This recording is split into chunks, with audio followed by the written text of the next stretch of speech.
गधा और इंसान की कहानी। एक समय की बात है। एक गांव में एक मेहनती किसान रहता था। उसके पास एक गधा था जो हर दिन भारी सामान ढोने का काम करता था।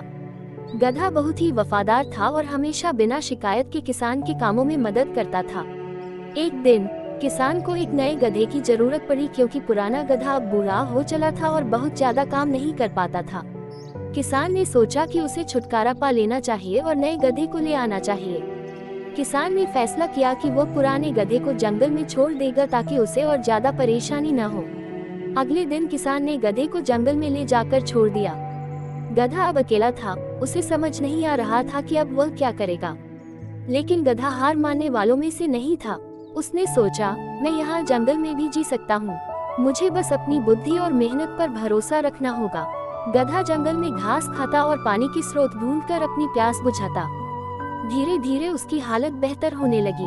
वह दिन भर जंगल में घूमता और नए नए स्थान खोजता। अब गधा खुद को पहले से ज्यादा स्वतंत्र महसूस करने लगा। कुछ समय बाद किसान को अपनी गलती का एहसास हुआ। उसने सोचा, गधा मेरे लिए सालों तक काम करता रहा और मैं उसे यूं ही छोड़ आया।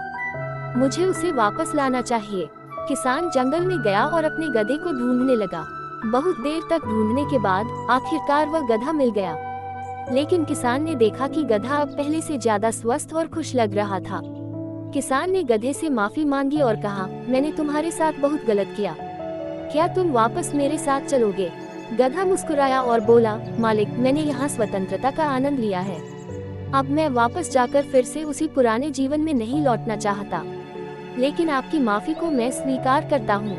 मैं यहाँ खुश हूँ और आप भी खुश रहे। किसान ने गधे की बात समझी और उसे जंगल में ही छोड़ दिया। गधा अपनी स्वतंत्रता में खुश था और किसान भी अपने फैसले से संतुष्ट।